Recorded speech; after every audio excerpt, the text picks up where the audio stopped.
Impact Family, impacting the world through healthy family. Shalom saudara-saudara, selamat berjumpa dan Impact Family. Apa kabar sahabat-sahabat Impact Family? Saya harap saudara semuanya dalam keadaan baik ya.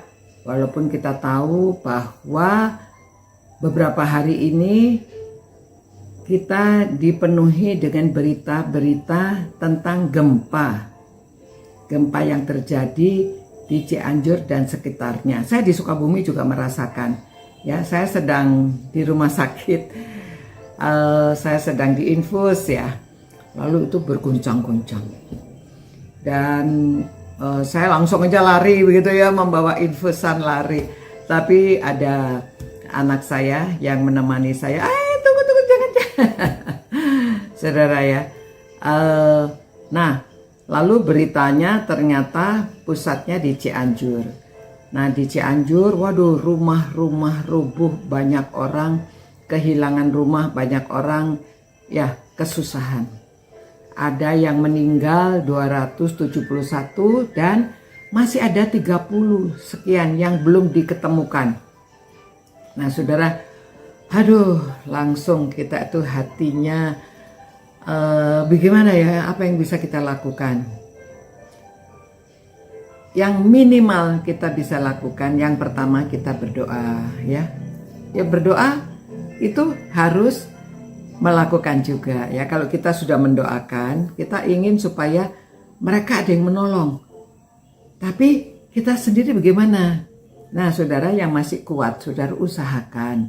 Saudara juga ikut menolong ya. Karena itu kalau kita mengasihi Tuhan, kita mengasihi sesama manusia. Kalau kita mau melakukan sesuatu untuk Tuhan, itu terlihatnya dalam pada waktu kita melakukan untuk sesama kita. Jadi terlihat kasih Allah yang ada di dalam kita itu dengan mengasihi orang lain. Jadi saudara, tapi apa daya ya? Saya juga sedang tidak bisa jalan kemana-mana karena sakit kaki ya, kakinya sedang sakit.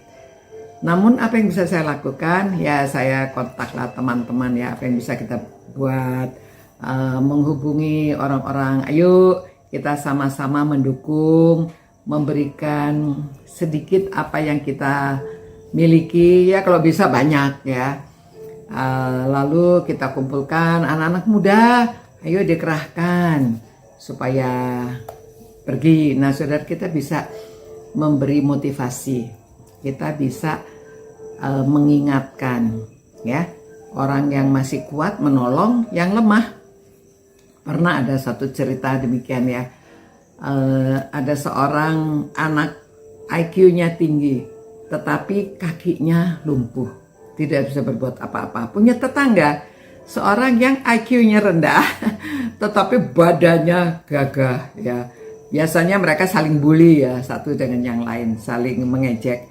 Tetapi pada suatu saat mereka sadar ya, wah kalau mereka bisa bekerja sama, saya pakai otak saya, kamu pakai badan kamu. Nah ini kan yang pandai mengingatkan kepada yang kurang bisa berpikir tetapi dapat bekerja. Lalu anak ini, ayo ada perlombaan, yuk kita ikut, ada perlombaan di sekolah ya, kita harus bekerja sama, kamu yang lari, saya yang memberitahu apa yang harus kamu lakukan. Nah akhirnya pada waktu di sekolah itu ada perlombaan, saudara, mereka menang ya, karena yang kuat ini dia bisa lari, bisa menyeberangi sungai, bisa melakukan apa, dan yang cerdik ini digendong ya, digendong, lalu dia menunjukkan, lakukan ini, lakukan itu, kamu ke sini, kamu ke sana. Jadi dalam perlombaan itu mereka menang ya.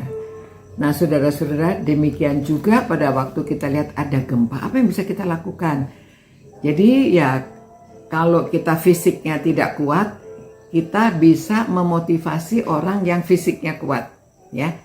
Kita yang mempunyai ya siapa saja yang mempunyai dana menolong orang lain yang pergi, bisa begitu ya. kita membeli barang, kita membeli apa, menolong orang-orang yang terkena musibah. Nah, sebetulnya memang kita lakukan ini hukum yang diberikan oleh Tuhan Yesus. Lakukanlah apa yang kamu ingin orang lakukan untuk kamu, ya. Do what you want others to do to you. Jadi lakukan. Lalu ada juga nasihat dari Galatia 6 ayat 2, ya. Bertolong-tolonganlah menanggung bebanmu. Demikian kamu memenuhi hukum Kristus. Nah itu ya. Jadi saudara, marilah pada waktu kita mendengar ada kesusahan, pada waktu kita mendengar ada musibah, ulurkanlah tangan. Ya, memang ulurkan tenaga. Kita berdoa, kita juga menyumbang daya dan dana. Ya, jadi kalau yang bisa fisik, lakukan dengan fisik, menolong orang. Kalau yang bisa usaha dengan bisa memberi barang, kita beri barang. Kalau kita bisa mengerahkan orang, kita kerahkan orang. Kalau kita bisa memberi uang untuk membeli barang, kita berikan uangnya. Nah, saudara-saudara, kita harus bekerja sama di dalam banyak hal, ya. Karena kalau kita bersatu maka kita teguh. Kalau kita bersama-sama kita akan menjadi kuat. Ya. Dengan demikian saudara-saudara, kita memenuhi hukum Kristus dan orang bisa melihat perbuatan kita yang baik. Mereka akan memuliakan Tuhan, memuliakan Allah kita. Ya. Mari saudara-saudara, kita memikirkan apa yang bisa kita lakukan. Jangan hanya memikirkan untuk diri sendiri saja, karena berkat itu dari Tuhan. Tuhan akan memberkati orang yang murah hati, ya. Kita akan menjadi berkat. Kita sudah menerima, kita harus juga memberi. Mari kita berdoa dan mari kita bukan hanya mendengarkan firman, merenungkan saja, tetapi kita banyak melakukan, ya. Karena dengan melakukan firman Tuhan, kita saudara dapat merasakan kasih Tuhan. Kita sendiri juga menjadi agen di dunia ini, ya, menjadi agen Allah di dunia ini, ya, menjadi agen perdamaian, agen untuk menyelamatkan, bukan saja jiwa tetapi juga raga. Ya. Tuhan, terima kasih Tuhan karena Engkau yang terlebih dahulu mengasihi kami. Biarlah kami mempunyai hati yang kasih, kami melihat orang yang kesusahan, kami dapat saling menolong. Ya Tuhan, bukalah hati kami, bukalah hati para pemirsa, orang-orang yang suka merenungkan firman-Mu ini, supaya mereka juga membuka hatinya untuk bisa saling menolong. Di mana saja saudara berada, saudara dapat melakukan. Terima kasih Tuhan. Berkatilah mereka semuanya yang merenungkan firman-Mu ini. Demi nama Tuhan Yesus kami berdoa. Amin. Demikian saudara. Sampai berjumpa dan lakukan firman. Ciao. Impact Family, impacting the world through healthy family.